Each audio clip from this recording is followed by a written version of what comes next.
Okay, so here we are back to finishing up this discussion of these skills.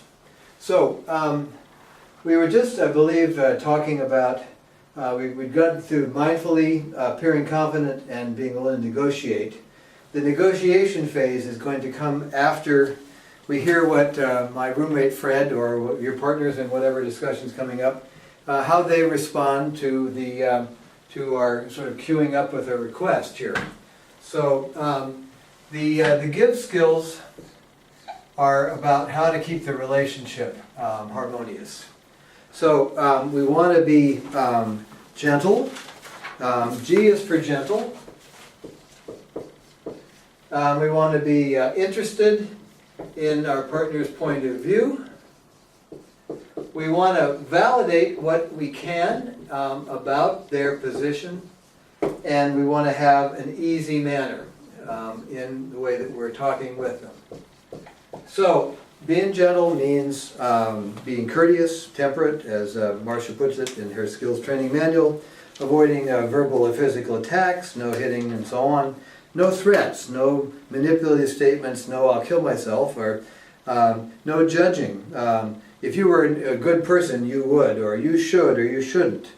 All of that stuff will degrade the sense of connection and actually make it, in the end, less likely that you'll get what you want coming out of it. Being interested in what the other person has to say. So, say my roommate Fred tells me that he's got a big exam the next day, and he's actually been studying all evening. Or his very favorite TV show in life is coming on.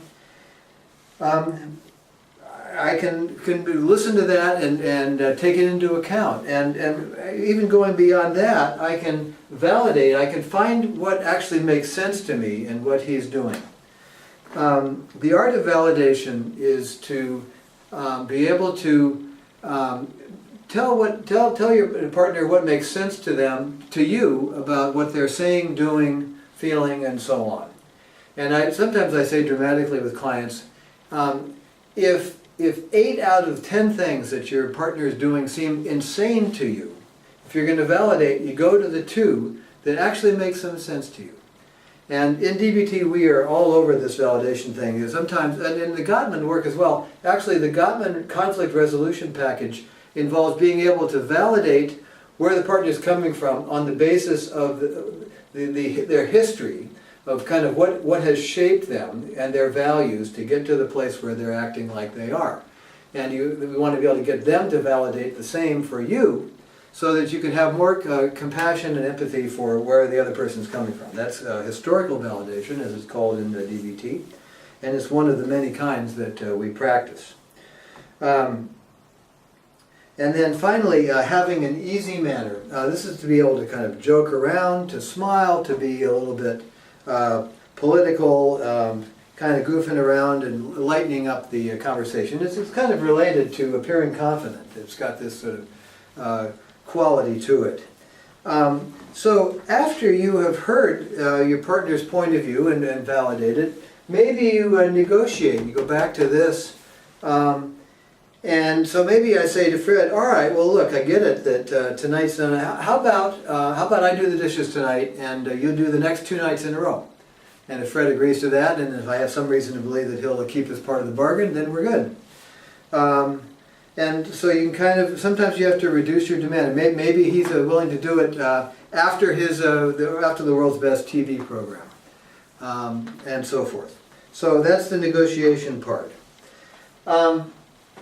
Let's see, where am I going to be able to write in the fast skills? Tell you what, I'm going to erase the give skills here and go to the fast skills. Because these are very important. These are the self-respect skills. You know, I was mentioning that sort of balancing among these 3 basic goals of getting what you want, keeping the relationship harmonious, and having your self-respect. You know, the concept of picking your battles so that you're not fighting over every possible thing, that will boost relationship harmony. But if you never ever bring something up for fear of rocking the relational boat, you're not going to feel good about yourself. Okay?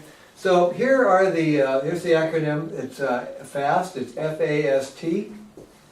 And this part about sort of sticking up for your own values, that's down here in for the S. So stick to your own values. Don't sell out what you want for something that's don't sell out your own values unless it's extremely important. You know, if survival is important, maybe you give up your wallet in a mugging, or you do a variety of things.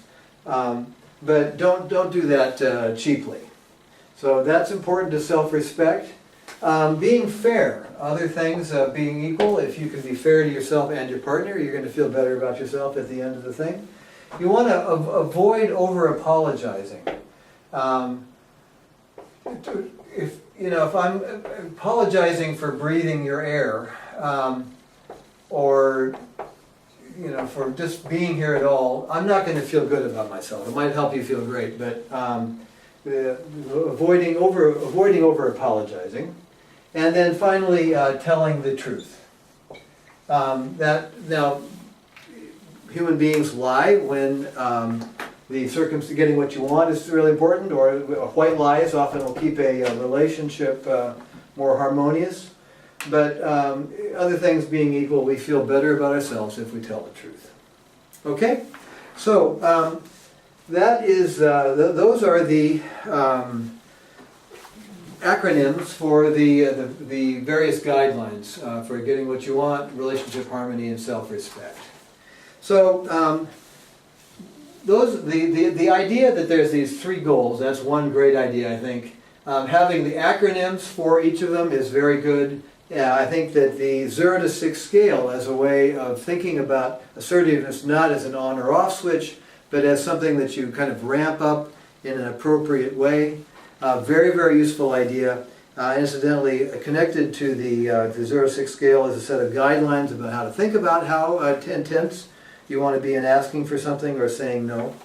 And then finally, sometimes I kind of reduce this to only being a half brilliant, but sometimes I think it's really very useful too.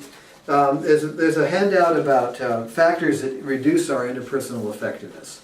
And these can include lack of skill. You really don't know how to use these skills.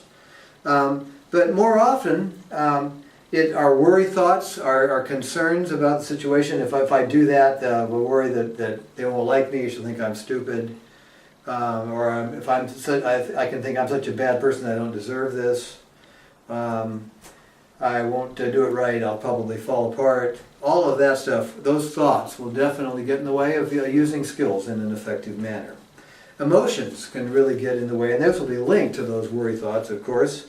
But being angry, frustrated, being afraid, these will all degrade our interpersonal skill, and so when Gottman work talks about emotional flooding, that's exactly what we're talking about. And as you know, or from the other parts of the website or from the other video about emotions, when we get emotion, the factors that affect emotions and our ability to regulate our emotions are a huge, huge part of being skillful in our interpersonal interactions. And of course, all of that loops around because a lot of what gets us upset is our relationships. And so you can kind of see the looping part of all of this.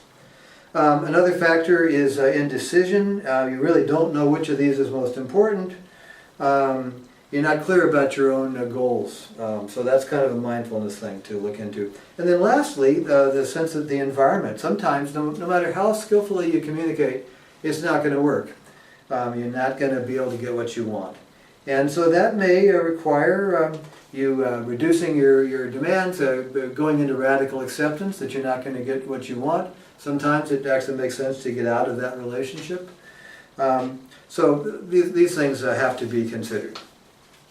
Now, there are other useful things in these packouts. I recommend that you can explore into them by getting the book, the DBT Skills Manual, from Marshall Linehan, or from many of the books that have been kind of written in more recent years describing these skills in a variety of contexts. So, I hope this will be useful to you, and thanks for tuning in and listening. Have a great day. Bye-bye.